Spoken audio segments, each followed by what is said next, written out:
नमस्कार। आज मैं फिर आपके लिए एमपी बोर्ड कक्षा 9वीं 10वीं 11वीं हिंदी साहित्य के अंतर्गत हम प्रयोगवाद की विशेषताएं लेकर आए हैं। तो देखो, परीक्षा में या फेयर कॉपी में हम इस तरह से प्रश्न और उत्तर लिखेंगे।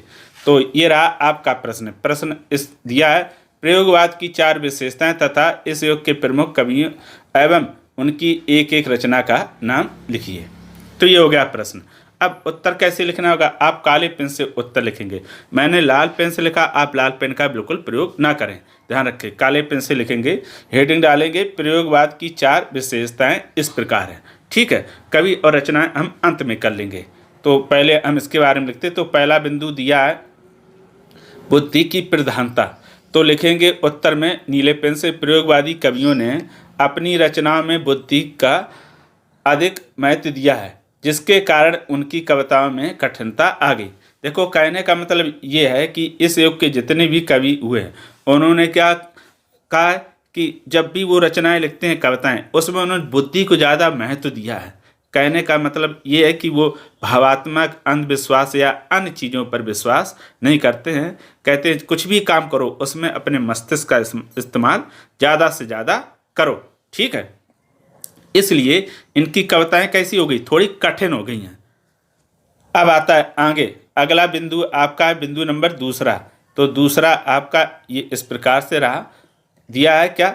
नए उपमानों का प्रयोग। तो इस काल के कवियों ने अपनी रचनाओं में पुराने उपमानों को छोड़कर उनके स्थान पर नए उपमानों का प्रयोग किया है। जैसे देखो दिया है, मेरे सपने ऐसे टूटे जैसे भुजा पापड़। अब इसको समझ लो। तो नए उपमान क्या होते हैं? यानी किसी भी वस्तु की हम जब तुलना करते हैं, वो तो किसी न किसी संसार की किसी लोक प्रसिद्ध वस्तु से हम तुलना करते, वही क्या कहलाते हैं? उपमान देना।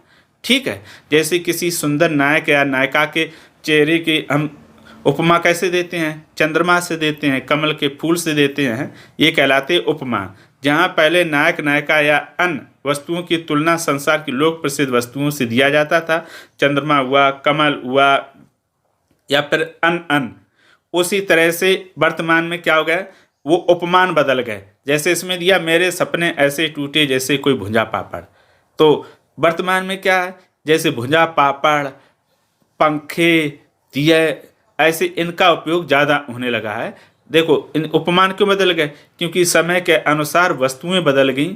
पुरानी वस्तुओं की जगह नए और आधुनिक वस्तुओं ने स्थान ले लिया। तो अब हम अगर किसी को समझाएंगे तो पुरानी वस्तुओं से कैसे समझाएंगे? वो है ही नहीं। आज के समय में जो हमारे सामने वस्तु उपलब्ध है, हम उसी का उदाहरण देकर उसको समझाएंगे। इसलिए उपमान, नए उपमानों का प्रयोग होने लगा है। अब ये और समझ, जैसे मेरे सपने ऐसे टूटे।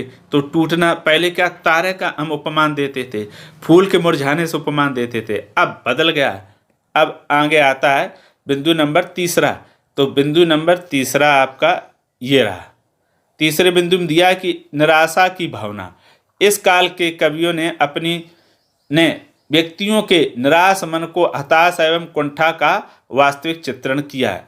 कहने का मतलब यह है, इस युग के जितने भी कवि हुए हैं, उन्होंने वर्तमान में समाज में अधिकांश लोग कैसे हैं? हताश और निराश हैं। क्यों? क्योंकि उनकी इच्छाएं हैं बहुत अधिक और वो पूरी हो नहीं पाती हैं। परिश्रम वो अधिक करना नहीं चाहता, तो उसके अंदर कैसी भावना घर कर रही? निराशा की भावना।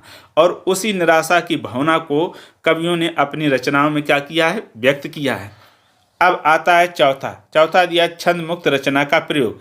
इस वाद के कवियों ने अपनी कविताओं में, ऊपर लिखा है कविताओं, तो हम इसको थोड़ा ऊपर कर देते हैं, कविताओं में बिना छंद वाली कविताओं का वर्णन किया है।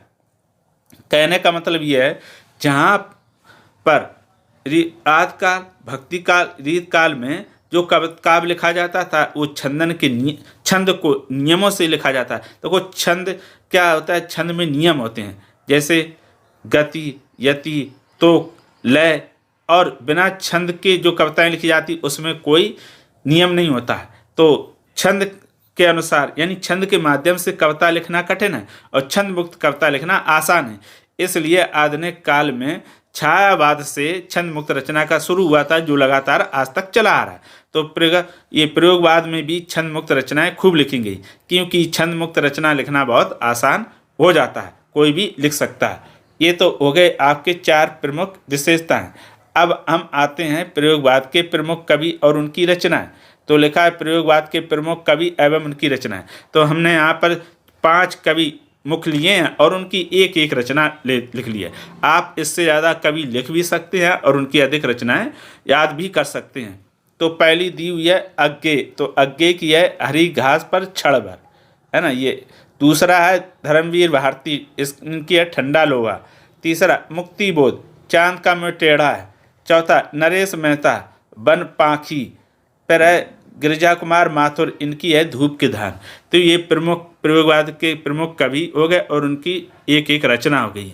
ठीक, आप इनसे ज़्यादा भी याद कर सकते हैं। अगर प्रयोगवाद से संबंधित आपके मन, देखो जो मैंने ये 4 विशेषताएं दी, इनकी विशेषताएं 10-12 से अधिक होंगी। मैंने दूसरे चैनल पर वो पूरी अपलोड करके रखी हैं। आप चाहो तो प्रयोगवाद की विशेषताएं यूट्यूब में उसमें सर्च इंजन में डाल के आप वहाँ से देख सकते हैं। बहुत सरल भाषा में, बहुत शॉर्ट में 10-15 विशेषताएं दी हैं।